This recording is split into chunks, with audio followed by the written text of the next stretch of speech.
ॐ ज्ञानतिरान्धस्य ज्ञानाञ्जनशलाखया चक्षुरुन्मिलितं येन तस्मै श्रीगुरवे नमः।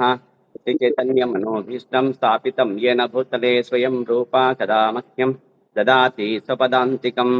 वन्देऽहं श्रीगुरोः श्रीयुतापदकमलं श्रीगुरुन् वैष्णवाञ्च श्रीरूपं साग्रजातं सहगण रघुनाथान्वितं तं सजीवं साद्वैतं सावधूतं परिजन सहितं कृष्ण चैतन्य देवं श्री राधा कृष्ण पादान सहगण ललिता श्री विशाखान्वितां च नमा ओं विष्णुपादाय कृष्ण प्रेष्ठाय भूतले श्रीमते भक्ति वेदांत स्वामिन् इति नामिने। नमस्ते सारस्वते देवे गौरवाणी प्रचारिणे निर्विशेषा शून्यवादी पाश्चात्यादेशधारिणे। नमो महावदन्याय कृष्ण प्रेम प्रदायते कृष्णाय कृष्ण चैतन्य नाम्ने गौरत्विषे नमः। नमो ब्रह्मण्य देवाय गोब्राह्मण हिताय च जगद्हिताय कृष्णाय गोविन्दाय नमो नमः। हे कृष्णा करुणा सिन्धो दीनबन्धो जगत्पते गोपेशा गोपिका कान्ता राधा कांता नमस्तुते।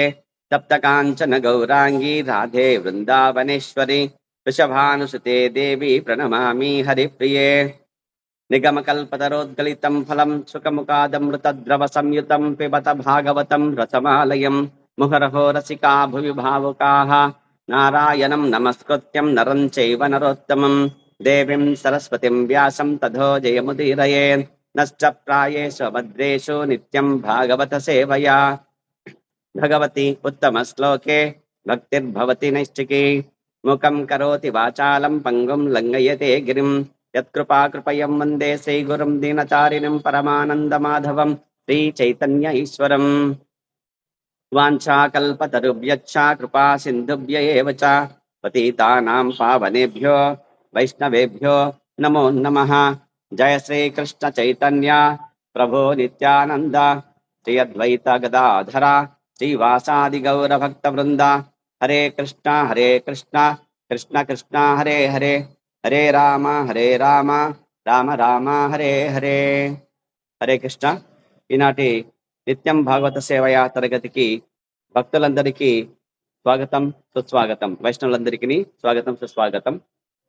అర్హత లేని నాకు ఈ అవకాశం కల్పించిన పరమ గురువు పరమ పూజ్య శ్రీ జయపతాక స్వామి గురు మహారాజ్ వారికి, వారి గురుదేవులైన పరమ పూజ్య శ్రీ శ్రీల భక్తి భక్తి వేదాంత స్వామి మహారాజ్ గారికి, ప్రభుపాద వారికి, మరియు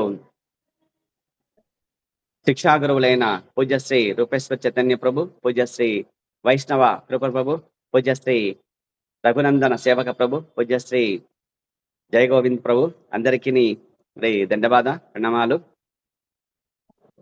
మరి ఆన్లైన్ లో ఉన్న వైష్ణవుడు కూడా అందరికీ దండవాద ప్రణామాలు. ఇప్పుడు మనము శ్రీమద్ భాగవతము షష్ఠ స్కందము అధ్యాయము 16 చిత్రకేతు సంకర్షణ భగవాను దర్శించుట అనే అధ్యాయం నందు 6 శ్లోకాలు వరకు నిన్న మరి చెప్పుకోవడం జరిగింది. ఇప్పుడు 7వ శ్లోకము. నిత్యస్యార్థస్య సంబంధో హ్యనిత్యో దృశ్యతే నృషో యావద్యస్య హి సంబంధో మమత్వం తావదేవ హి. నిత్యస్యార్థస్య సంబంధో పార్ధస్య సంబంధో హనిత్యో దృశ్యతే నృషు యావద్యస్య హి సంబంధో మమత్వం తావదేవ హి. నిత్యస్యార్థస్య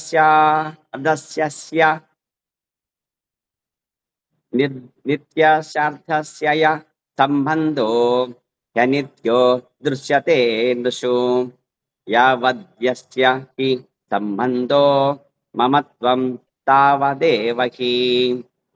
ప్రతి పదార్థము నిత్యస్య నిత్యమైనట్టి, అర్థస్య వస్తువు యొక్క, సంబంధ సంబంధము, హి నిజముగా, అనిత్య తాత్కాలికము, దృశ్యతే అగుబడును, దృశు మానవుల యందు యావత్ ఎంతవరకు యస్య యవ్వాని యొక్క హి నిజముగా సంబంధ సంబంధము మమత్వము మమత్వము తావత్ అంతవరకు ఏవా నిజముగా హి నిక్కముగా భావం చెప్తున్నారు పరీక్షిత్ మహారాజు. మరి పరీక్షిత్ మహారాజు చెప్తున్నాడు, మరి శ్రీల సుఖదేవ్ గోస్వామి వారు, కొందరు జీవులు మానవులుగా జన్మింతురు, ఇంకొందరు పశువులుగా జన్మింతురు. అంటే ఇక్కడ ఈ విధంగా చెప్పేది ఇక్కడ ఎవరంటే నారద మహర్షి చెప్తున్నారు అన్నమాట. నారద మహర్షి దగ్గర జీవుడు మాట్లాడుతున్నాడు. ఇక్కడ ఎవరు మాట్లాడుతున్నాడు? శ్లోకము 6 నుంచి జీవ ఉవాచ, నారదముని చెప్పిన దానికి మరి మరి సమాధానంగా జీవుడు ఇక్కడ మాట్లాడుతున్నాడు. కాబట్టి ఆ జీవుడు చెప్పే విషయాలు ఇక్కడ మనము ఈరోజు ఇక్కడ చెప్తున్నారు. కాబట్టి కొందరు జీవులు మానవులుగా జన్మింతురు, ఇంకొందరు పశువులుగా జన్మింతురు. వారిరువురు జీవులే అయినప్పటికీ వారికి గల సంబంధము తాత్కాలికము. ఒక పశువు ఒకని ఆధీనమున కొంతకాలము ఉండి తిరిగి వేరొకరి ఆధీనమునకు వెడలవచ్చును. అది ఎట్లు వెడలినంతటా పూర్వ యజమాని దానిపై ఎటువంటి మమత్వమును కలిగి ఉండడు. ఆ పశువు తన ఆధీనమున ఉన్నంత వరకు నిక్కముగా అతడు దాని ఎడ అనురాగమును కలిగి ఉన్నను. అది అమ్ముడు పోయినంతనే అనురాగం కూడా నశించిపోవును. కాబట్టి ఇక్కడ ఆ దేవుడు చెప్తున్నాడు, ఏ విధంగా అయితే మరి ఈ జన్మలో మరి ఈ దేహం ఇచ్చిన తల్లిదండ్రులను మరి మనము సేవిస్తాము. తర్వాత ఈ జీవుడు ఈ దేహం నుంచి వదిలి మరి వేరొక దేహానికి స్వీకరించబోయే సమయంలో మరి జీవుడు బయటికి వెళ్ళినాక మరి తిరిగి మరి ఈ దేహంలోనికే ప్రవేశింపబెట్టబడితే గనక బలవంతంగానైనా కానీ మళ్ళీ ఆ జీవుడు మరి ఆ తల్లిదండ్రులని మరి తల్లిదండ్రులుగా మరి స్వీకరించడానికి ఇష్టపడరు. ఎట్లంటే ఏ విధంగా అయితే గనక మరి ఇక్కడ జీవులు మానవులుగా జన్మించవచ్చును, ఇంకొందరు అంటే కొన్ని జీవులు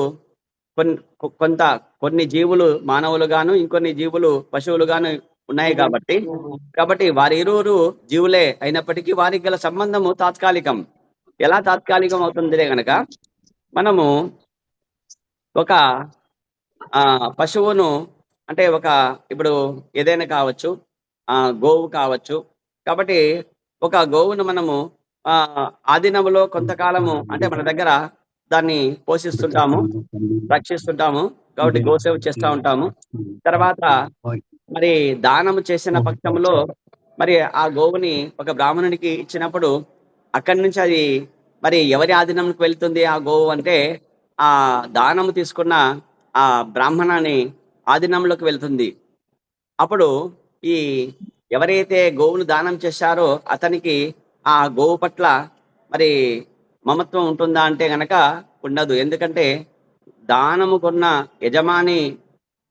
యజమానికి ఆ గోవు పైన మమత్వం ఉంటుంది, నాది అని చెప్పేసి ఆ విధంగా. కాబట్టి ఆ విధంగా ఒక పశువును తన ఆధీనమున ఉన్నంత వరకు నిక్కముగా అతడు దాని ఎడ అనురాగం కలిగి ఉండును.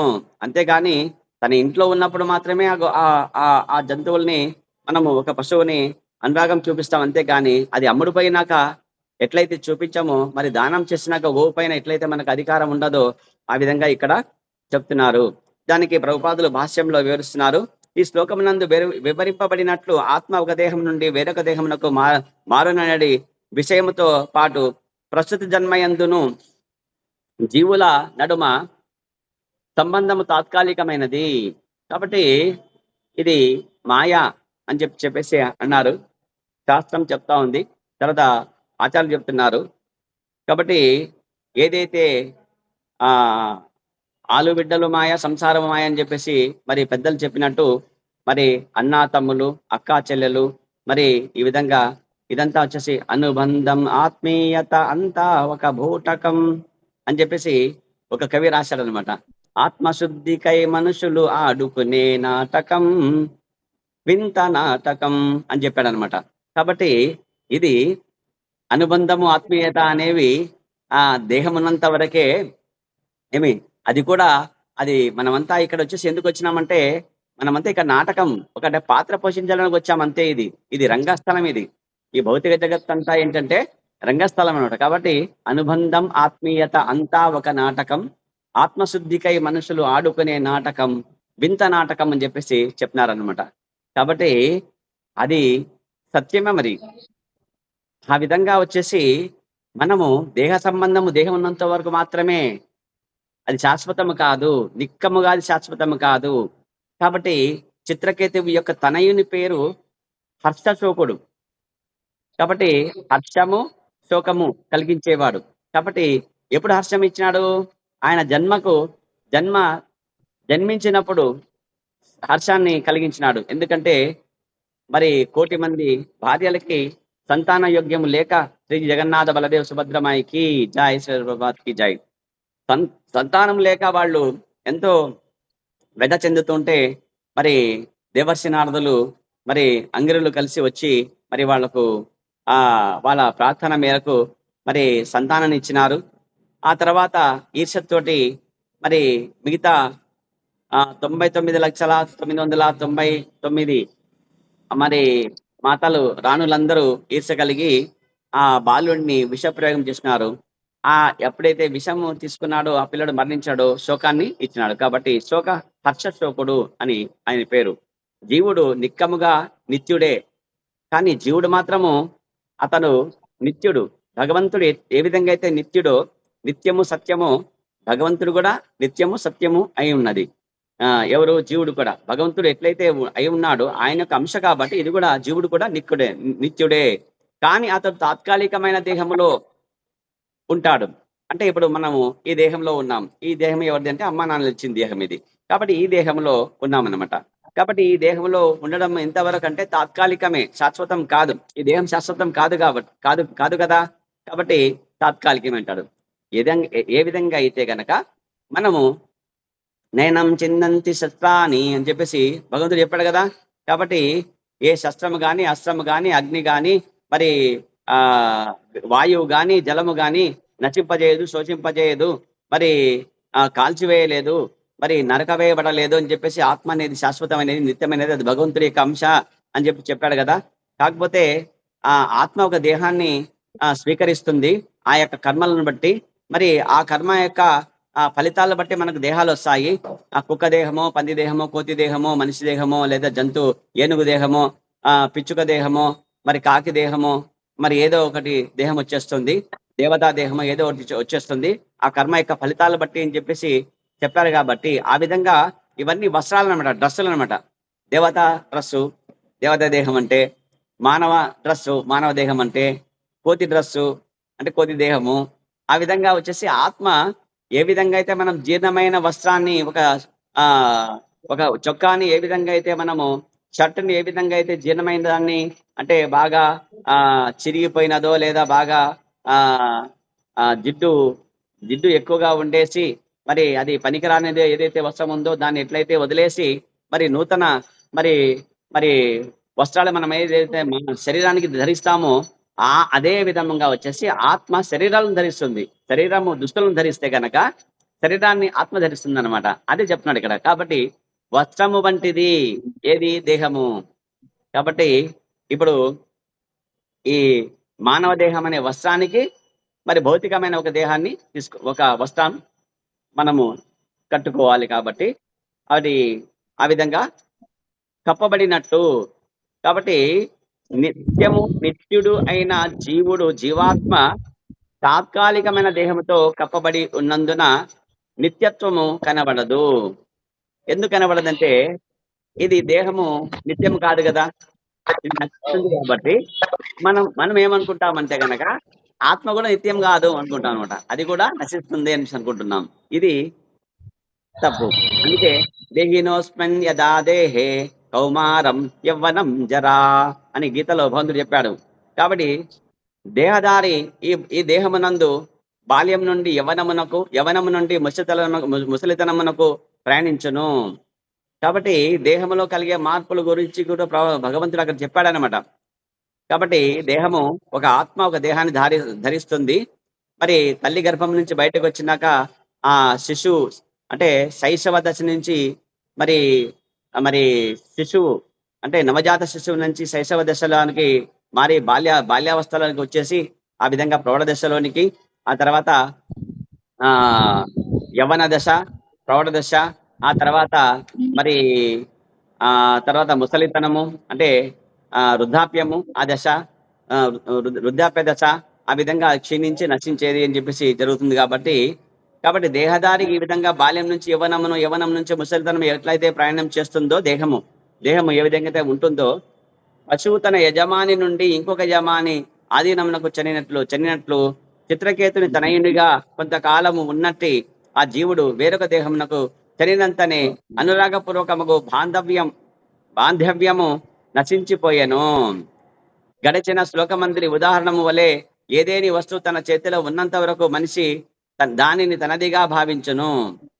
కానీ అది చేయి మారినంతనే పరుల వస్తువుగా మారిపోవును.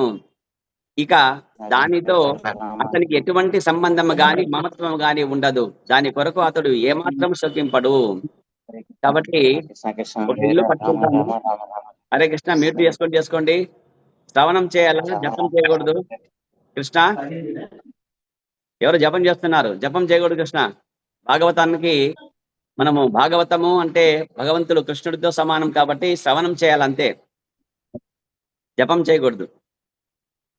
కాబట్టి ఇక్కడ మనము ఒక ఇల్లు కట్టుకుంటాము. ఆ ఇంట్లో ఎంతవరకు ఉంటాం చెప్పండి? ఈ దేహం ఉన్నంత వరకు ఉంటాం అంతే. ఈ దేహము జీవుడు ఈ దేహాన్ని వదిలేసేసినాక మరి ఆ ఇల్లు మనదే అంటే కాదనమాట కదా. వేరెవరికో, అది కొడుకుకో లేదా ఇంకా ఎవరికో చెందుతుందన్నమాట ఆ గృహం. అట్లనే ఒక వస్తువు మన దగ్గర ఉందనుకోండి, ఒక మొబైల్ మన దగ్గర ఉంది, లేదా ఒక స్పెట్స్ మన దగ్గర ఉన్నాయి. ఇది మన జేబులో ఉన్నంత వరకు మాత్రమే మనది. ఎక్కడో ఇది పడిపోయింది అనుకోండి, వేరేవాడికి దొరికింది అనుకోండి, ఆ వస్తువు ఎవరికి చెందుతుంది? ఆయనకి చెందుతుంది అనమాట, అంతే. అది మనది కాదనమాట. కాబట్టి ఆ విధంగా జీవుడు ఒక దేహం నుంచి ఇంకో దేహానికి మారుతాడు అని చెప్పేసి ఇక్కడ చెప్తున్నారు. ఇక 8వ శ్లోకము, నశ్వరమగు దేహ సంబంధము వలన ఒక జీవుడు ఇంకొక జీవునితో సంబంధమును కలిగి ఉన్నను జీవుడు మాత్రము శాశ్వతుడు. దేహము మాత్రము నశ్వరం, నశించేదన్నమాట. నశ్వరమగు దేహ సంబంధము కాబట్టి నశించేది ఏదంటే దేహము. కాబట్టి సంబంధం కూడా నశిస్తున్నాను. కాబట్టి నశ్వరమగు దేహ సంబంధం వలన ఒక జీవుడు ఇంకొక జీవునితో సంబంధమును కలిగి ఉన్నాను, జీవుడు మాత్రము శాశ్వతుడు. కాబట్టి దేహము అశాశ్వతము, సంబంధం అశాశ్వతము, కానీ జీవుడు మాత్రము శాశ్వతుడు, నిత్యుడు. నిజమునకు పుట్టి నశించున్నది దేహమే గాని జీవుడు కాదు. కాబట్టి ఆ జీవుడు చెప్తున్నాడు ఇదంతా. కాబట్టి నిజానికి పుట్టేది ఎవరు అంటే జీవుడు. నిజమునకు పుట్టి అంటే ఏంటి? జీవుడు ఒక దేహాన్ని తీసుకోవడాన్ని పుట్టుట అంటారు. మరి నశించున్నది, తర్వాత నశించేసి అది ఏమవుతుందంటే ముసలితనం వచ్చేసి, వృద్ధాప్యం వచ్చి, రొప్పులు వచ్చేసి మొత్తం దేహం నశిస్తుంది అనమాట. అప్పుడు ఆ జీవుడు ఆ దేహాన్ని వదిలేసి వెళ్ళిపోతాడు. చిరిగిన వస్త్రం ఏ విధంగా అయితే వదిలేస్తామో మనము, ఆత్మ ఆ నశించిన దేహాన్ని వదిలేసి నూతన దేహాన్ని కోసము వెళుతుంది. కాబట్టి అప్పుడు దానిని ఆ ఆత్మ ఎప్పుడైతే బయటికి పోతుందో అది మరణము అని అంటాము. కాబట్టి జీవుడు జన్మించునని గాని మరణించునని గాని ఎవరును అంగీకరింపరాదు. కాబట్టి జీవుడికి జనన మరణాలు ఉన్నాయంటే లేవండి.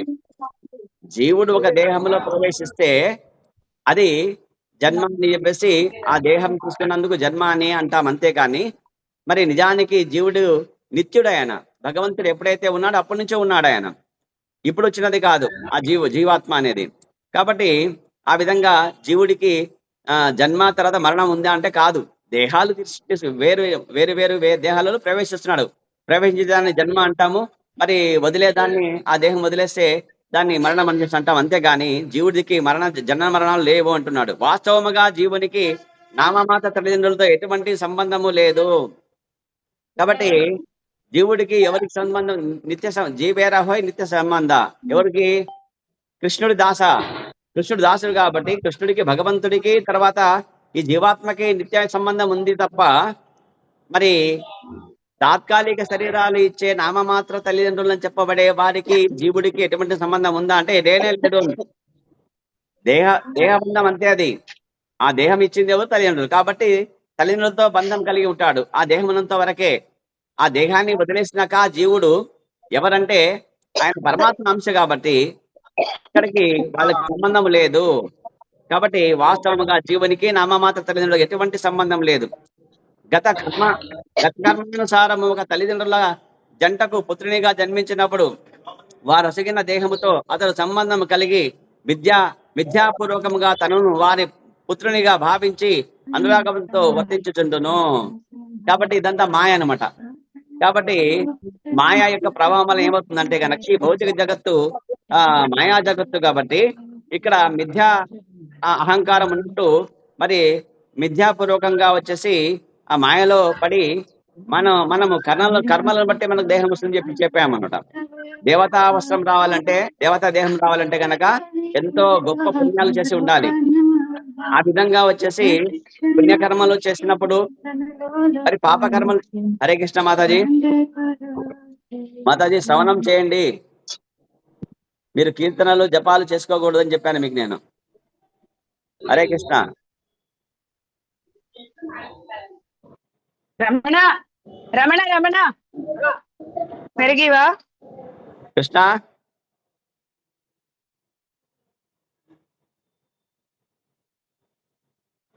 కాబట్టి కర్మానుసారం వచ్చేసి మనకు దేహాలు వస్తాయన్నమాట. మంచి కర్మ చేస్తే మంచి దేహాలు, చెడు కర్మ చేస్తే చెడు దేహాలు, అంటే జంతు దేహాలు వస్తాయన్నమాట. మంచి కర్మ చేస్తే సంపన్నుల ఇంటిలో వచ్చేసి భక్తి చేసినప్పుడు సంపన్న ఇంట్లో జన్మ వస్తుంది, బ్రాహ్మణుల ఇంటిలో సంపన్న ఇంట్లో జన్మ వస్తుంది. ఇంకా మంచి కర్మలు చేస్తే కనుక దేవలోకంలో వచ్చేసి దేవతా దేహం వస్తుంది. కాబట్టి ఆ విధంగా వచ్చేసి కర్మానుసారము ఒక తల్లిదండ్రుల జంటకు పుత్రునిగా జన్మించినప్పుడు, కాబట్టి మరి కోతి తల్లికి కోతి తండ్రికి కోతి పుత్రుడుగా పుట్టినప్పుడు, ఆ కోతి పిల్లగా పుట్టినప్పుడు ఆ కోతి తల్లి కోతి తండ్రి పైన మమకారము అనురాగము కలిగి ఉంటాడనమాట. అదంతా తాత్కాలికమే అంటాడు. మిథ్యా పూర్వకంగా వాడు పుత్రుడిగా భావిస్తారు కాబట్టి ఆ విధంగా మనిషి కూడా అంతే. కాబట్టి ఈ దేహం ఇచ్చింది అమ్మ నాన్న కాబట్టి మనం అమ్మ నాన్నల పట్ల మనము ఎంతో మరి ప్రేమపూర్వకంగా మనము వాళ్ళకి సంబంధం కలిగి ఉంటాము. అనురాగంతో మరి ప్రేమ అనురాగాలతో మనము వర్తిస్తాము. కానీ మరణానంతరము ఆ సంబంధము నశించిపోవును. ఎప్పుడైతే మరణం వస్తుంది దేహబంధం కాబట్టి దేహం ఎప్పుడైతే వదిలేస్తామో వచ్చేసి అప్పుడు నశించిపోతుంది ఆ సంబంధము. ఇటువంటి పరిస్థితుల్లో ఎవడును మిథ్యాపూర్వకంగా హర్షమునకు శోకమునకు గురికారాదు. కాబట్టి ఆ చిత్రకేతు మహారాజు యొక్క కుమారుడు ఏదైతే ఉన్నాడో హర్ష శోకుడు అని చెప్పేసి, కాబట్టి జన్మిస్తే హర్షించడము అంటే ఆనందించడము, మరణిస్తే శోకించడం అంటే దుఃఖించడము, ఏడవడము, ఇవన్నీ అంటే కొడుకు పుట్టినాడంటే గనక ఎగిరి గంతులు వేయడం అనమాట. కాబట్టి అదే కొడుకు చచ్చాడంటే గనక దొర్లి వేయడం అనమాట. కాబట్టి ఇది చేయకూడదు, ఇదంతా మిథ్యాపూర్వకమైనది చెప్పేసి అంటాడు. కాబట్టి జీవుడు వచ్చినాడు, నీ దగ్గరకు వచ్చాడు, ఆ కృష్ణ భగవానుడు వచ్చేసి మరి బీజం ఇచ్చాడు కాబట్టి రైతుగా నీ ధర్మం నువ్వు చేసినావు కాబట్టి నీకు పుత్రుడుగా నీకు పుత్రికగా వచ్చినారు. మరి ఎన్నాళ్ళు ఉండాలి అన్నాళ్ళు ఉన్నారు, తర్వాత వెళ్ళిపోతున్నారు అంతే. ఇక భాష్యం చెప్తున్నాడు ప్రభుపాదులు, జీవుడు భౌతిక దేహము అందున్నప్పుడు తాను వాస్తవమునకు దేహము కానప్పటికీ మిథ్యాపూర్వకంగా అటు తలుచుచుండును. నేనే దేహం అంటామన్నమాట. ఎందుకు? మాయలో పడినవాడు. అదే భక్తులైతే నేను దేహం కాదు, నేను ఒక జీవాత్మని అంటాడు. నేను పరమాత్మక అంశని, నేను భగవంతుడి యొక్క కృష్ణుడి యొక్క దాసుడిని, నాకు బాస్ కృష్ణుడు అని అంటారు అనమాట. అదే ఈ జ్ఞానం లేని వాళ్ళు ఏం చేస్తారంటే, మరి భౌతిక వాదులు ఏం చేస్తారంటే నేను ఒక దేహాత్మ నేను అంటాడు. నేనే దేహాత్మ అంటే ఏమి? ఆత్మ అంటే నేను అర్థం అన్నాడు. నేను దేహాన్ని అంటాను, దేహాత్మ భావంలో ఉంటాడు. కాబట్టి వాస్తవమునకు దేహము కానప్పటికీ విద్యాపూర్వకంగా అట్లు తలుస్తాడు అనమాట. ఇది నా దేహము, ఇది నాకు తల్లిదండ్రులు ఇచ్చినారు కాబట్టి వీళ్ళకి నేను సేవ చేయాలని చెప్పేసి వాళ్ళ పట్ల అనురాగంతో ఉంటాడు అనమాట. దేహముతోనూ తన నామమాత్ర మగు తల్లిదండ్రులతోనూ అతనికి సంబంధము తాత్కాలికమైనది. కాబట్టి ఆ దేహము ఇచ్చిన తల్లిదండ్రులతోటి ఆ దేహముతోనూ ఆ జీవాత్మకి తాత్కాలికమైన సంబంధమే తప్ప శాశ్వతమైనది కాదు, మిథ్యాపూర్వకమైనది కూడా అది. కాబట్టి అదంతా మిథ్య. కాబట్టి జీవుని స్థితిని గూర్చిన జ్ఞానము కలుగనంత వరకు అటువంటి భ్రమ కొనసాగుచుండును. కాబట్టి జీవుని నిజస్థితి ఏదైతే ఉందో ఆ నిజస్థితి తెలియనంత వరకు ప్రతి ఒక్కళ్ళు అదే విధంగా భావిస్తారనమాట. నేను ఈ దేహాన్ని, వీరు నా తల్లిదండ్రులు, వీళ్ళని సేవ చేయాలి. కాబట్టి ఈ దేహము నాది, నా తల్లిదండ్రులు, నా బంధువులు, నా భార్య బిడ్డలు, నా మిత్రులు అని చెప్పేసి నా దేశము, నా ఊరు అనే భావనలో ఉంటారనమాట. అది అంతా భ్రమనే అంటారు ఇక్కడ ప్రభుపాదులు. కాబట్టి ఇక 9వ శ్లోకం, వాస్తవమునకు ఆద్యంత్యములు లేని కారణమున జీవుడు శాశ్వతుడు, అనస్వరుడు అయి ఉన్నాడు. కాబట్టి అతడు జన్మించును మరణించును, అతడు జన్మించడు మరణించడు. కాబట్టి జీవుడు జన్మిస్తాడా అంటే జీవుడికి జన్మ లేదు, ఒక దేహాన్ని తీసుకుంటాడు అంతే. మనము జన్మించడానికి అంటాము, జీవుడు ఆ దేహాన్ని వదిలే వెళ్తాడు, చచ్చాడంటాం, మరణించాడంటాం. కానీ జీవుడు జస్ట్ మనము ఏ విధంగా అయితే ఒక చినిగిన వస్త్రాన్ని వదిలేసి కొత్త వస్త్రాన్ని ఏ విధంగా ధరిస్తామో ఆ విధంగా దేహాలు మారుస్తూ ఉంటాడు తప్ప. కాబట్టి ఆ జీవుడు శాశ్వతుడు, అనస్వరుడు. అంటే అనస్వరుడు అంటే ఏమి? నశింపని వాడు. నిత్యుడు ఉన్నాడు, నశింపు లేనివాడై ఉన్నాడు. కాబట్టి అతడికి జన్మము లేదు, మరణము లేదు. కాబట్టి గీతలో ఇదే భగవంతుడు చెప్పాడు అన్నమాట కాదు. కాబట్టి భాగవతంలో అదే చెప్తున్నాడు ఇక్కడ. అన్ని రకములకు దేహముల ఎందలి మూలతత్వము అతడే అయినను దేహకోవ లోనికి అతడు రాడు. కాబట్టి మనము సీమ నుంచి తీసుకొని బ్రహ్మదేవుడి వరకు అన్ని దేహాలు, ఏ దేహాలని తీసుకొచ్చినప్పుడు మనం మన యొక్క కర్మ ఫలాల బట్టి. కాబట్టి ఆ విధంగా వచ్చేసి చీమదేహము, తర్వాత మరి కీటకము దేహాలు, క్రిమి దేహాలు, మరి జంతువుల దేహాలు, వృక్షాల దేహాలు, తర్వాత మరి కోతులు, మరి సింహాలు, ఏనుగులు, జింకలు, ఈ దేహాలన్నీ తీసుకుంటాం అనమాట. తీసుకొని క్రమక్రమేణా గోవు దేహం తీసుకొని ఆ తర్వాత మానవ దేహానికి వచ్చేస్తాం ఇప్పుడు మనమంతా. కాబట్టి ఆ విధంగా దేహాలకు కోవలోకి మనం వస్తామా? జీవుడు అంటే రాడు.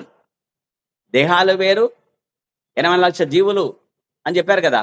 84 లక్షల జీవరాశుల యొక్క అవన్నీ వచ్చేసి జీవుడు కోవు సంబంధించినవి కావన్నమాట. కానీ ఆయా దేహాలు తీసుకుంటారని చెప్పేసి ఇక్కడ చెప్తున్నారు అంతే. కాబట్టి జీవుడు ఎంతటి ఉదాత్తుడనగా గుణరీత్యా అతడు భగవంతునితో సమానమే అయి ఉన్నాడు. భగవానుడికి ఉండే గుణం ఏదైతే ఉందో జీవుడు కూడా అదే గుణం ఉంటుంది. మరి ఆ గుణం అంటే ఏంటంటే గనక భగవంతుడు సచ్చిత ఆనంద స్వరూపుడు. కాబట్టి ఇక్కడ జీవుడు కూడా సత్యము, తర్వాత జ్ఞానము, తర్వాత ఆనందాన్ని ఆశిస్తాడనమాట. కాబట్టి మానవుడు కూడా ఒక దేహం, మానవుడుగా మానవ దేహాన్ని తీసుకున్నప్పుడు ఒక జీవుడు ఏం చేస్తాడంటే భగవంతుని మాదిరిగా ఆనందంగానే ఉండాలని తలుస్తాడు. కాబట్టి గుణరీత్యా భగవంతుడు జీవుడు ఒకటే, సమానమే అని చెప్తాడు. ఆయనను అనురూపుడైనందున అతడు మాయా మోహితుడయ్యడి అవకాశం ఉన్నది. శ్రీ జగన్నాథ బలదేవ సుభద్రమాయికి జై. ఇక శ్రీ ప్రభుపాదికి జై.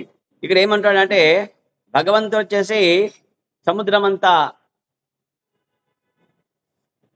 పరిమాణములో ఉన్నప్పుడు మరి జీవుడు ఆ సముద్రపు యొక్క నీటి బిందువంత పరిమాణంతో పోలుస్తారు అనమాట. శాస్త్రం పోలుస్తుంది, ఆచార్యులు పోలుస్తుంది. కాబట్టి మనము అణువు అనమాట.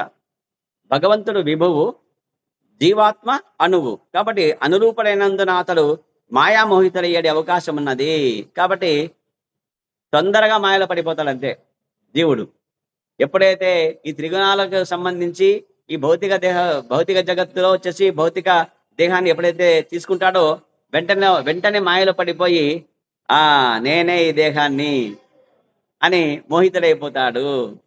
నా వాళ్ళు, నాది ఇది నీది, ఇది నాది అనే స్థితికి వస్తాడు. ఆ విధంగా తన వివిధ కోరికలను అనుసరించి అతడు నానా రకములకు దేహములను తయారు చేసుకొనును. కాబట్టి కోరికలు అనమాట. బాగా నిద్రపోవాలా అంటే ఎలుగుబట్టి దేహం తీసుకుంటాడు. నెక్స్ట్ నిద్రపోతుగా ఉండాలంటే 6 నెలలు పడుకోవాలి కదా. కాబట్టి ఎక్కువ నిద్రపోవాలంటే ఏం చేస్తున్నాడు? ఎలుగుబంటి దేహం తీసుకుంటాడు అనమాట. బాగా మాంసం తినాలంటే సింహము లేదా పెద్ద పులి దేహం తీసుకుంటాడు. బాగా కళ్ళు తాగాలంటే మళ్ళీ ఎలుగుబంటి దేహం తీసుకుంటాడు. ఈ విధంగా వచ్చేసి నానా రకాల అంటే ఈ ఇంద్రియం యొక్క భోగాలను సంబంధించి ఆయా ఎక్కువగా మరి ఏ ఇంద్రియము ఎక్కువగా ఏ దేహంలో అనుభవించవచ్చో, తృప్తిగా జీవించవచ్చో ఆయా దేహాలలో ఈ జీవుడు దేహాలు తీసుకుంటున్నాడు, వెళ్ళిపోతున్నాడు అంతే. కాబట్టి నానా రకాల దేహాలు తయారు చేసుకుంటాడు. ఎవరంటే జీవుడే. భగవంతుడేమి ఇవ్వడు. ఆయన చేసే కర్మాను బట్టి ఇస్తాడనమాట. ఇక భాష్యం చెప్తున్నాడు. ఆ భావం భాష్యం తెలిపిన శ్రీల ప్రభుపాద్కి జై. ఈ శ్లోకమునందు అచింత్య భేద అభేద తత్వము, ఒకే సమయమున ఏకత్వము భిన్నత్వము వర్ణింపబడినది. ప్రభుపాద్ చెప్తున్నాడట. మరి ఈ శ్లోకమునందు అచింత్య భేద అభేద తత్వము, ఇది మరి చైతన్య మహాప్రభుది అనమాట. ఈ సిద్ధాంతం ఎవరిదంటే అచింత్య భేద అభేద తత్వం ఎవరిదంటే చైతన్య మహాప్రభు వాళ్ళది. కాబట్టి ఒకే సమయమున ఏకత్వము తర్వాత భిన్నత్వము ప్రదర్శించడి తత్వం ఏదైతే ఉందో దీన్ని అచింత్య భేద అభేద తత్వం అని అంటారు. ఈ తత్వము ఈ శ్లోకమునందు వర్ణించబడింది అని చెప్పి ప్రభుపాదులు చెప్తున్నాడు. ఇక్కడ జీవుడు భగవంతుని వల్లనే నిత్యుడు, కానీ భేదమేమనగా భగవానుడు మహోన్నతుడు, తనకు సమానమైన వారు గాని అధికులు గాని లేనివాడు. కానీ జీవుడు సూక్ష్మమైన వాడు. అతడు వెంట్రుక కొనలోన 10,000వ వంతు పరిమాణం కలవాడని శాస్త్రంలో వర్ణింపబడింది. కాబట్టి సత్యమే ప్రభుపాదులు చెప్పింది ఇక్కడ శాస్త్రము కదా. ఒకటి ఆయన పరమ గురువు కాబట్టి ఇక్కడ చెప్తున్నాడు. భగవంతుడు వచ్చేసి జీవుడు భగవంతుడి వలె నిత్యుడే, అంటే గుణరీత్యా ఒకటే, కానీ పరిమాణం రీత్యా ఏం చెప్తున్నాడు అంటే భేదం ఏమన్నా అంటే ఆయన కనుక భగవానుడికి ఆయన మహోన్నతుడు భగవానుడు, జీవుడైతే ఏమైతాడు? ఆయన కంటే ఉన్నతుడు ఎవరైనా ఉన్నాడా? భగవంతుడి కంటే ఉన్నతుడు ఎవరు లేరు. అందుకే ఇది దశవిధ నామాపరాధములలో వచ్చేసి ఫస్ట్ నామాపరాధం ఏదైతే రెండవ నామాపరాధం ఏదైతే ఉందో మరి విష్ణువుతో సమానులు గాని శివుడు బ్రహ్మ మొదలగు దేవీ దేవతలు ఎవరైతే 33 కోట్ల దేవీ దేవతలు ఎవరైతే ఉన్నారో వీళ్ళందరూ శివుడి విష్ణువు కంటే సమానులు గాని తర్వాత అధికులని గాని భావింపరాదు అని చెప్పినట్టు మరి ఆ భగవంతుడి కంటే అధికులు ఎవరైనా ఉన్నారంటే ఎవరు లేరు. అదే ఇక్కడ చెప్తున్నాడు ఇక్కడ. కాబట్టి ఆయనకి సమానంగా ఉన్నారా ఎవరైనా అంటే ఎవరు లేరు. ఈశ్వరుడు లేరు, బ్రహ్మ లేరు, ఎవరు లేరు. కాబట్టి భగవంతునికి సమానమైన వారు కానీ తర్వాత అధికులు కానీ ఎవరైనా ఉన్నా అంటే ఎవరు లేరు. కానీ అది భగవంతుడి విషయంలో ఆయన మహోన్నతుడు.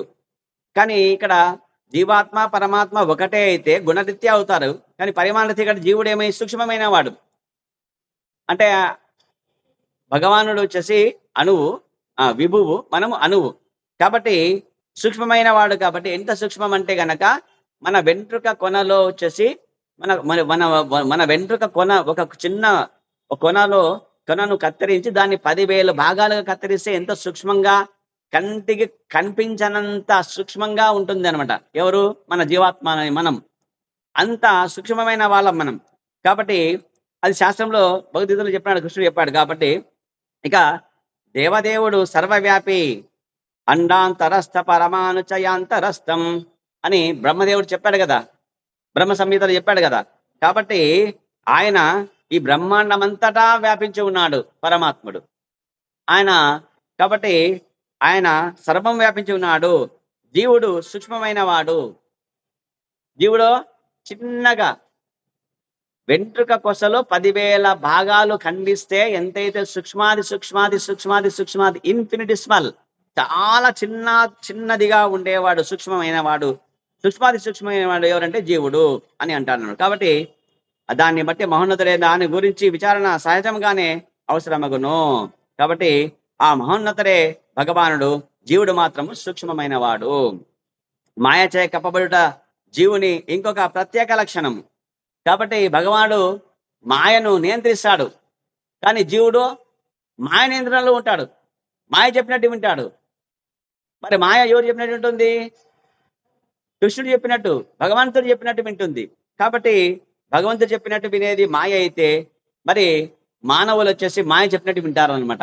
కాబట్టి ఇది అక్కడ చెప్తున్నాడు. కాబట్టి మాయ చేత కప్పబడి చేత జీవునికి ఇంకొక ప్రత్యేక లక్షణము ఆత్మమాయా గుణైహి అని చెప్పేసి, ఆత్మమాయా గుణైహి అని చెప్పి భగవంతుడు చెప్పాడు. కాబట్టి భగవంతుని మాయచే అతడు కప్పబడి నైజము కలవాడు.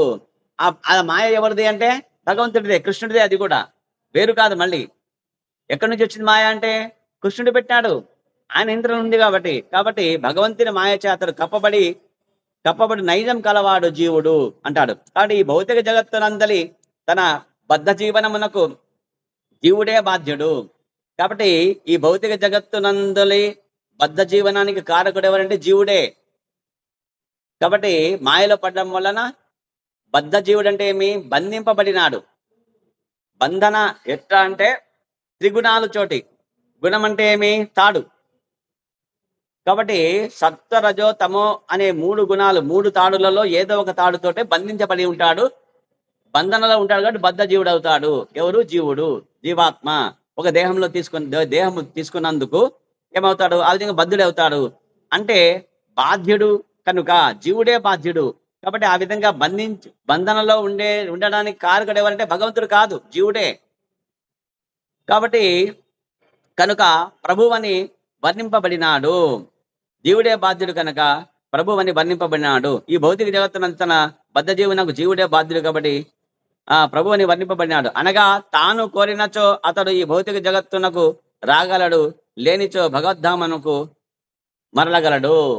కాబట్టి జీవుడు కోరినప్పుడే భగవద్ధానికి పోవాలంటే పోగొడతాడు. ఎలా పోతాడు అంటే ఈ విధంగా ఇస్కాన్ వస్తాడు. ప్రభుపాదుల వారు ఏర్పాటు చేసిన ఇస్కాన్కి వచ్చేసి మరి ఇక్కడ ఉండే ఆచార్యులు చెప్పినట్టు హరే కృష్ణ కృష్ణ కృష్ణ హరే హరే, హరే రామ రామ రామ హరే హరే అని చెప్పేసి మహామంత్రం జపం చేస్తాడు. మరి హరినామ కీర్తన చేస్తాడు. కీర్తన ఉద్యమంలో కృష్ణుడి యొక్క నామము, భగవద్గీత భాగవతం శ్రవణం చేస్తాడు. చేసి మరి ఆ భగవంతుడి యొక్క నామాన్ని ప్రచారం చేస్తాడు. ఆ విధంగా వచ్చేసి దీక్ష తీసుకొని ఆధ్యాత్మిక గురువు ఆధ్వర్యంలో జీవితం గడిపి ఆ మార్గంలో ఉన్నందువలన ఆ జీవుడు ఏ కోరికతో ఉంటాడు ఇక్కడ అంటే గోలోకానికి వెళ్ళాలని, గోలోక బృందానికి వెళ్ళాలని ఉంటాడు. కాబట్టి ఆ విధంగా మనిషి అంటే జీవుడు అనుకుంటే గోలోకానికి వెళ్ళగాడు. లేదు నేను ఎందుకు పోవాలా, ఇక్కడ బాగా ఎంజాయ్ చేసేకి చాలా ఉన్నాయి. ఊటీ ఉంది, కొడైకెనాల్ ఉంది, అక్కడ గోవా ఉంది, బాగా ఎంజాయ్ చేస్తాము, డబ్బులు బాగున్నాయి అని చెప్పేసి అనుకొని భౌతిక జీవితం గడుపుతూ ఉంటే గనక మద్యం మాంసం జూదం వ్యభిచారంతో ఎప్పుడైతే ఉంటే గనక పతనమైపోయి మళ్ళీ జనన మరణ కాలచక్రంలో ఈ భౌతిక జగత్తులోనే ఇక్కడే ఉంటాడు తప్ప మరి గోలోకానికి ఆధ్యాత్మిక జగత్తునకు వెళ్ళలేడు. ఇక్కడ అదే చెప్తున్నాడు. కాబట్టి ఈ భౌతిక జగత్తునకు రాగలడు ఎవరు? జీవుడు అనుకుంటే. అతడు అనుకుంటే వస్తాడు, లేనిచో భగవద్ధామనకు మరలగలడు అని చెప్తున్నాడు ప్రభుపాదుడు. కాబట్టి మనము జీవుడుగా మనం దాన్ని గట్టి దృఢమైన సంకల్పంతో ఆ నిర్ణయం తీసుకోవాలి. అతడు ఈ భౌతిక జగత్తును భోగింపగోరినందుననే ప్రకృతి ద్వారా భగవంతుడు అతనికి భౌతిక దేహము నొసిగినాడు.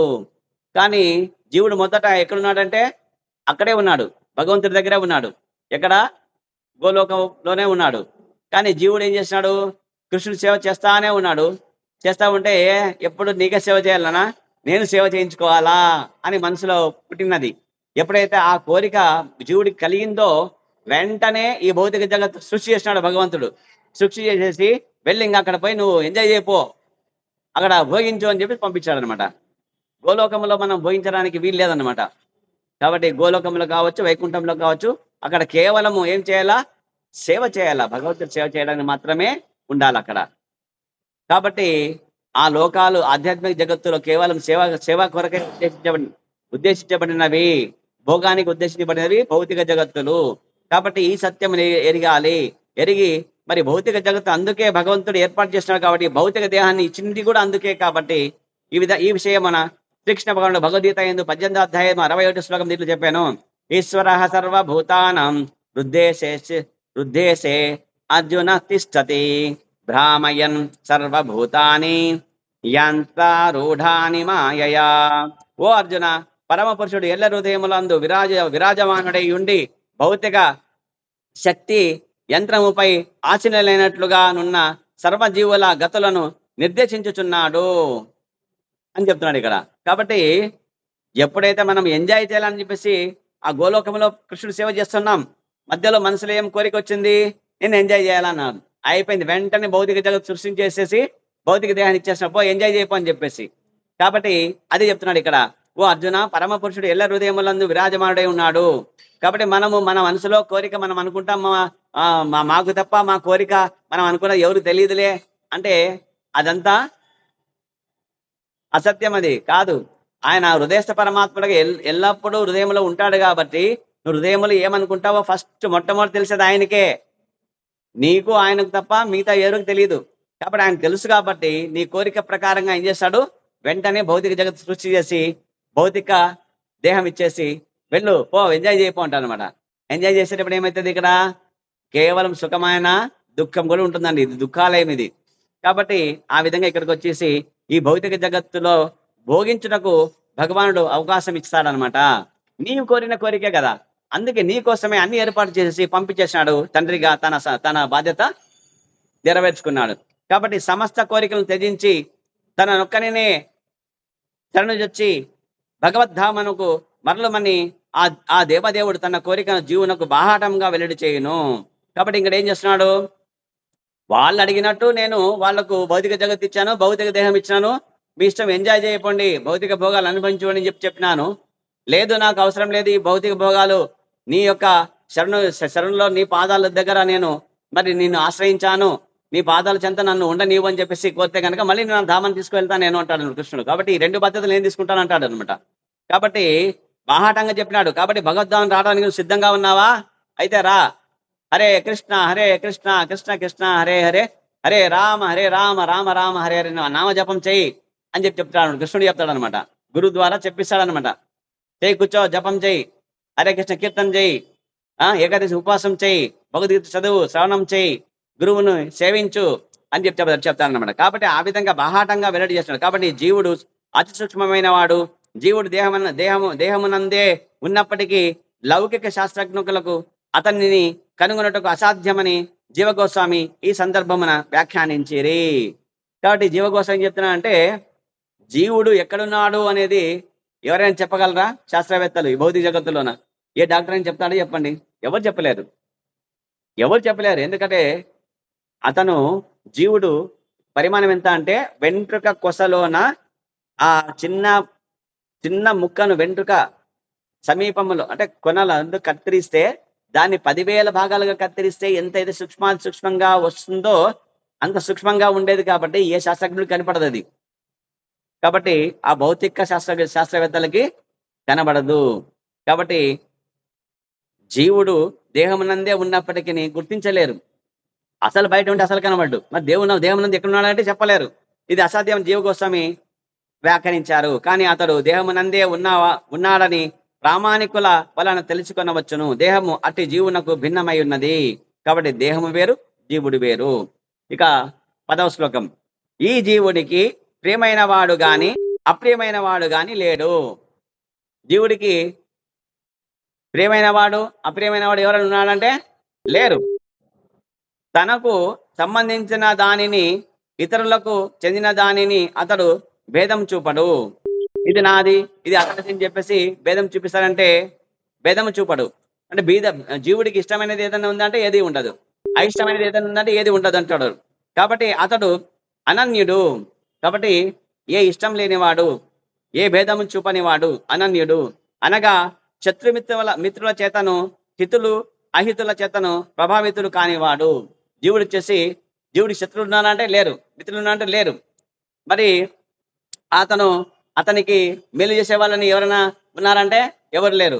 మరి ఆయనకు కీడు చేసే వాళ్ళు ఎవరు ఉన్నారంటే ఎవరు లేరు. ఆ భేదాన్ని చూడడు ఆయన, ఎవరు జీవుడు. కానీ దేహంలో ఉన్నప్పుడు మాత్రమే చూపిస్తారనమాట. వీళ్ళు వీళ్ళు నచ్చినట్లు ఉన్నారు, వీళ్ళు నా మిత్రులు, వీళ్ళు నాకు నచ్చినట్లు లేరు, వీళ్ళు నాకు శత్రువులు అని చెప్తారు అనమాట. ఎప్పుడు దేహంలో ఉన్నప్పుడు మాత్రమే. కాబట్టి జనుల వివిధ గుణములకు అతడు కేవలము సాక్షి మాత్రుడే. కాబట్టి జనులు ఎవరైతే ఉన్నారో వాళ్ళ యొక్క వివిధ గుణాలకు ఆయన సాక్షిభూతుడు మాత్రమే అవుతాడని చెప్తారు. ఇక ప్రభుపాదులు చెప్తున్నారు దీని గురించి. గడచిన శ్లోకమున వివరింపబడినట్లు జీవుడు భగవంతుని గుణములనే కలిగి ఉన్నాడు. కాబట్టి జీవుడు యొక్క గుణాలు భగవంతుని గుణాలు ఒకటే, వేరు కాదు. కానీ తాను సూక్ష్మమైన కారణమున భగవానుడు వచ్చేసి అణువు, మనం అణువు, ఆయన విభువు. కాబట్టి సూక్ష్మము అంటే అణువు, విభువు అంటే మొత్తం అంతటా బ్రహ్మాండం అంతటా వ్యాపించున్నాడు ఆయన. కాబట్టి సూక్ష్మమైన కారణమున వాణిని అతడు అనుపరిమాణముతో కలిగి ఉన్నాడు. కాబట్టి చిన్నగా అంతా ఉంటాడు అంతే. మనం ఎవరు జీవాత్మ అని చెప్పాడు. భగవంతుడు మాత్రం మహోన్నతుడు, సర్వవ్యాపి. బద్ధ జీవులకు గల అజ్ఞానజనిత గుణములకు పూర్తిగా పరుడైనందున భగవంతునికి మిత్రులు గాని శత్రువులు గాని బంధువులు గాని లేరు. కాబట్టి బద్ధ జీవులకు గల అజ్ఞానజనిత గుణములకు పూర్తిగా పరుడైన వాడు. బద్ధ జీవుడికైతే గనక మరి అజ్ఞానం వలన గుణాలు ఉంటాయన్నమాట. వీళ్ళు ఆ విధంగా వచ్చేసి బద్ధ జీవుడు ఎట్లుంటాడంటే గనక సూక్ష్మంగా ఉంటాడు కాబట్టి అతనికి అజ్ఞానం వలన గుణాలు ఉంటాయన్నమాట.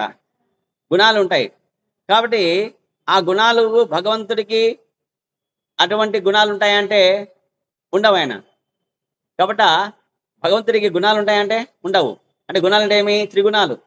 ఈ సత్వ రజోతమ గుణాలు భగవంతుడికి ఉన్నాయంటే లేవు. కాబట్టి ఆయన గుణరహితుడు. కాబట్టి ఆ విధంగా గుణాములకు పరుడైన అందున భగవంతునికి మిత్రులు గాని శత్రువులు గాని బంధువులు గాని లేరు. మనకు మాత్రమే ఉంటారు. ఎందుకంటే మనం గుణాల్లో ఉంటాం కదా, సత్వగుణంలో ఉంటాము లేదా రజోగుణంలో ఉంటాము. నేనే యజమాని, నేను చెప్పినట్టు నువ్వు వినాలా, నా పెళ్ళాము, నా పిల్లలు, నా అన్న, మా అక్క, కాబట్టి మా అక్క చెప్పినట్టు నువ్వు, మా అన్న చెప్పినట్టు చెయ్యి అంటామన్నమాట. ఇదంతా ఏమి? రజోగుణం. కాబట్టి ఈ విధంగా వచ్చేసి మనము ఇక్కడ మనకు బంధువులు ఉంటారనమాట. భగవంతుడికి ఏమో అంతా ఒకటే, అందరూ ఒకటే. ఆయనకి బంధువులు కానీ శత్రువులు కానీ మిత్రులు కానీ ఎవరు లేరు. అందరికి ఆయన సమదృష్టి చూస్తాడు. ఆయన ఆ విధంగా సమదృష్టి కలిగిన వాడు. పైగా భక్తుల ఎడ అతడు పరమ కరుణ కలిగి ఉంటాడు. కానీ ఒక విషయంలో భగవంతుడికి శత్రువులు కానీ మిత్రులు కానీ లేరు, అదే విధంగా బంధువులు కూడా లేరు. కానీ భగవంతుడు ఎవరున్నారంటే ఆయన భక్తులు ఉన్నారు. ఆయన భక్తులు అంటే ఆయనకు అమితమైన ప్రేమ, వాళ్ళ పట్ల అనురాగం చూపిస్తాడు, కరుణ చూపిస్తాడు. ఎవరు? భగవంతుడు. కాబట్టి అనుగ్రహం చూపిస్తాడు అనమాట. కాబట్టి ఆ విధంగా చూపడేవాడు భగవంతుడు. భక్తులను ద్వేషించడి వారి పట్ల అతడు ఏమాత్రం ప్రసన్నుడు కాడు. కాబట్టి భగవంతుడు ఎవరిపైన ఆయనకి కోపం అంటే గనక తన భక్తులను ద్వేషించే వాళ్ళంటే కోపం ఆయనకి. వాళ్ళు శత్రువులుగా చూడరు కానీ ద్వేషిస్తాడు. అంటే ద్వేషించే వాళ్ళకి అంటే కోపం ఎక్కువ ఆయనకి. కాబట్టి చెప్పడు. ఇక్కడ శ్రీకృష్ణ భగవానుడు భగవద్గీత 9వ అధ్యాయం 29 శ్లోకం నందు ఇట్లు ధృవపరచను. సమోహం సర్వభూతేషు నమే ద్వేషో అస్తి న ప్రియః ఏతి భజంతి తు మాం భక్త్యా మయి తేషు చాప్యహం. నేనెవరిని ద్వేషింపను. కాబట్టి కృష్ణుడు ఎవరిని ద్వేషిస్తాడా? నేను ఎవరిని ద్వేషింపను అని చెప్పినాడు. ఇక్కడ ఎవరి ఎడను పక్షపాతం కలిగి ఉండను. పక్షపాతం చూపిస్తాడా కృష్ణుడు అంటే? ఎవరితో చూపించాడు చెప్పినాడు. ఇక్కడ నేను సర్వుల ఎడ సమముగా వర్తింతును, నాకు అందరూ సమానమే అంటాడు ఇక్కడ. కాబట్టి కానీ భక్తితో సేవ ఒసగడి వాడు నాకు మిత్రుడై ఉండును. కాబట్టి మనము ఎవరై ఉండాలా? భగవంతుడు మనకు మిత్రుడు. కాబట్టి మనం భగవంతుడి సేవ చేస్తే ఆయన మనకు మిత్రుడుగా ఉంటాడు. కాబట్టి ఆ విధంగా నేను కూడా అతనికి మిత్రుడనే ఉన్నాను అన్నాడు అనమాట. ఎవరైతే భక్తుడు తన సేవ చేస్తాడో అతన్ని మిత్రుడిగా చూస్తాడు ఆయన. కాబట్టి ఆ విధంగా మిత్రుడిగా చూస్తాడు ఎవరిని? భక్తుడు మాత్రమే. మిగతా వాళ్ళని చూడాలా. అదే విధంగా భగవద్గీత 16వ అధ్యాయం 19 శ్లోకం నందు ఇంకొక చోట ఇట్లు భగవంతుడు ఇట్లు పలికాను. తానహం ద్విషతః క్రూరాన్ సంసారేషు నరాధమాన్ క్షిపామ్యజస్రమ శుభాన్ అసురీ స్వేవయోనిషు. అసూయ కలవారును క్రూరులను అగు నరాధములను వివిధ అసుర జన్మల అనేది సంసార సాగరమున నేను శాశ్వతముగా ప్రళదోయుదును. కాబట్టి చూడండి, అసూయ క్రూరులు ఎవరైతే ఉంటారో వాళ్ళని శాశ్వతముగా అసురయనుల్లో పడేస్తాడంట. అంటే రాక్షసులుగా జన్మనిస్తాడంట భగవంతుడు. కాబట్టి ఈ 16వ అధ్యాయము 19 శ్లోకంలో చెప్పడం జరిగిందన్నమాట. అసూయ కలవారును క్రూరులను అగు వీళ్ళని నరాధములు అంటారు. వీళ్ళని భగవంతుడు ఏమంటాడు? వీళ్ళని అసూయ ఎక్కువ ఉంటే, క్రూరత్వం ఎక్కువ ఉంటే వీళ్ళని భగవంతుడు ఏమంటాడు? కృష్ణుడు నరాధములు వీళ్ళు అంటాడు. కాబట్టి నరాధములను ఎక్కడ జన్మ ఇస్తాడు? అసురయనుల్లో, అంటే రాక్షసుల యొక్క గర్భాల్లో ప్రవేశపెట్టి రాక్షస జన్మని ఇస్తాడు అని అర్థం అనమాట. కాబట్టి అసుర జన్మ అనేది సంసార సాగరం నేను శాశ్వతముగా ప్రళదోయుదును. శాశ్వతంగా పడేసాడంట. ఇంకంతే, వాళ్ళు మళ్ళీ తీసుకోవాలంట వాళ్ళని. అంటే ఎప్పుడు వాళ్ళలో మార్పు కలిగి వాళ్ళు అసూయని క్రూరత్వాన్ని వదిలేసినప్పుడు మరి భక్తుడిగా మారినప్పుడు మాత్రం మళ్ళీ దగ్గర తీసుకున్నాడు అంతే తప్ప, లేదా శాశ్వతంగా దూరం పడేశాడు అంతే. తన భక్తులను ద్వేషించడి వారి పట్ల భగవంతుడు పరమ విరోధమును కలిగి ఉండును. కానీ భగవంతుడికి చూడండి, కృష్ణుడికి ఎవరు శత్రువులు లేరు.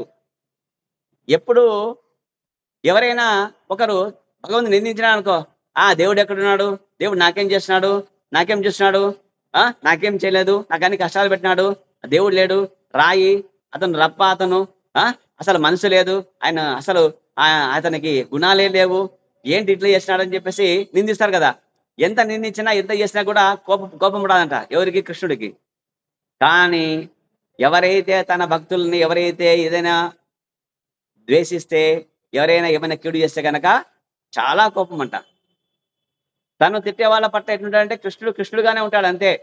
ఎంతో ఆనందంగా ఉంటాడు, అందంగా ఆకర్షణీయంగా ఉండి చూస్తూ ఉంటాడు, కనిపిస్తాడు అంతే. కానీ తన భక్తులను ఎవరైనా గనక అపరాధం చేస్తే పట్ల, వాళ్ళకు కష్టం కలిగించినప్పుడు మాత్రం ఎట్లా అవుతాడంటే నరసింహస్వామిలా వస్తాడు అంతే. ఉగ్ర నరసింహస్వామిగా వస్తాడు. కోపం వచ్చేస్తుంది ఇంకా ఆయనకి. బ్లడీ ఫుల్, నా భక్తుల్ని హింసిస్తావా నీవు అని చెప్పేసి. కృష్ణుడు శాంతంగా ఉంటాడు, చూస్తే ఎంతో ప్రేమగా ఉంటాడు, అబ్బా ఇంకా చూడాలనిపిస్తుంది. అటువంటి భగవానుడు ఏమవుతాడంటే నరసింహస్వామి రూపాన్ని ధరిస్తాడు. ఎందుకంటే తన భక్తుల్ని కీడు చేస్తున్నారు వీళ్ళని, కాబట్టి వాళ్ళని సంహరిస్తాడంతే. చూడు హిరణ్యకశ్యపుని ఎట్లా చేసినాడు, గోళ్లతో వచ్చేసి మొత్తం పొట్ట చీల్చి పేగులు తీసి గుండెను కదా అవయవాలని మొత్తం తీసి మొత్తం పీకేస్తాడంతా, చిందరవందర చేస్తాడంతే, అల్లకల్లాలం చేసేస్తాడంతే. అంత కోపం వస్తుంది భగవంతుడికి. నరసింహ స్వరూపాన్ని, ఉగ్ర రూపాన్ని తీసుకొస్తాడు అనమాట. కాబట్టి అదే చెప్తున్నాడు ఇక్కడ, తన భక్తులను ద్వేషించడి వారి పట్ల భగవానుడు పరమ విరోధమును కలిగి ఉండును. పరమ విరోధం కలిగి ఉండును. భక్తులను రక్షించుటకై అతడు హరి శత్రువులను దుర్మాడుచుండును. కాబట్టి భక్తులను రక్షించడగా ఆయన చేస్తాడు, వాళ్ళ శత్రువులు ఇప్పుడు ప్రాణాలు శత్రువు ఎవరు, తన తండ్రే. కాబట్టి ఏం చేస్తున్నాడు, దుర్మాడినాడు అంతే. ఆ విధంగా చేస్తాడని చెప్తాడు. ఉదాహరణకు భక్త ప్రహ్లాదుని రక్షించడానికి భగవానుడు హిరణ్యకశ్యపుని వధించాను. కాబట్టి హిరణ్యకశ్యపుని వధించడానికి ఆయనకేం పని లేదా, కృష్ణుడికి ఏం పని లేదంటే లేదు. యాక్చువల్గా అవసరం లేదు. ఆయన ఎంత క్రూరుడైనా ఏం చేసినా తన భక్తుల జోలికి రాకుంటే కనుక వదిలేసేవాడు. వచ్చినందుకే వధించినాడు అని చెప్తాడు ఇక్కడ. కాబట్టి ఆ విధంగా భగవంతునిచే చంపబడి ఆ దానవుడు సాయుధ్య ముక్తిని పడిచాను. కాబట్టి ఆ విధంగా భగవంతుడు ఏం చేశాడంటే చంపడం అంటే రక్షించడమే. ఇప్పుడు తండ్రి ఉన్నాడు, కొడుకుకి దండించడం అంటే ఏమి, శిక్షణ అది, రక్షణ నాది, రక్షణ అది. తండ్రి ఇచ్చే శిక్ష రక్షణ అవుతుందన్నమాట. కాబట్టి హిరణ్యకశ్యపుడు కూడా ఎవరంటే భగవంతుడి యొక్క బీజమే కదా. ఈ సృష్టిలో అన్ని జీవులు నేను బీజ ప్రదాత అనే తండ్రి, నేను ప్రకృతి తల్లి, నేను తండ్రిని చెప్పాడు. కాబట్టి వాళ్ళు కూడా ఆయనకి సంతానం లాగానే. కానీ ఎప్పుడు తప్పు చేస్తే తండ్రి ఏం చేస్తాడంటే శిక్షిస్తాడనమాట. ఆ విధంగా వచ్చేసి సాయుధ్య ముక్తి ఇచ్చేస్తున్నాడు అంతే. ఏం చేస్తున్నాడు ఈ శిక్ష అందుకే అక్కడ చెప్తాడు అక్కడ ఏం చెప్తాడు, నమస్తే నరసింహాయలో వచ్చేసి హిరణ్యకశిపో రక్ష అని చెప్తాడు. కాబట్టి హిరణ్యకశిపుని రక్షించినాను అంటాడు అనమాట. ఎట్లా రక్షించినాడంటే ఈ విధంగా సాయుధ్య ముక్తి ఇచ్చేసి. కాబట్టి భగవంతుడు ఆ విధంగా చేస్తాడు. కాబట్టి దేవదేవుడు సర్వల కర్మలను వీక్షించువాడు. కాబట్టి అందరి కర్మలు చూస్తూ ఉంటాడు ఆయన. ఎక్కడ ఉంటాడు ఆయన, హృదయస్థ పరమాత్మగా ఉంటాడు. నీవు నీ మనసులో ఉంటాడు కాబట్టి నువ్వేమనుకుంటావో ఆయన తెలుసు. ఫస్ట్ తెలిసేది నీకే కాదు, ఆయన తెలుసు ఫస్ట్. కాబట్టి ఆ విధంగా సర్వులను కర్మలను వీక్షించువాడు కనుక భక్తుల యొక్క శత్రువుల కర్మలను కూడా గమనించుచు వారిని శిక్షించుటకు ఉద్యుక్తుడగును. కాబట్టి మన శత్రువుని ఏం చేయాలో ఆయన హృదయంలో కూడా ఉంటాడు. ఆయన మన హృదయంలో ఉంటాడు. ఆ భక్తుని హృదయంలో మాత్రమేనా కృష్ణుడు ఉండేది?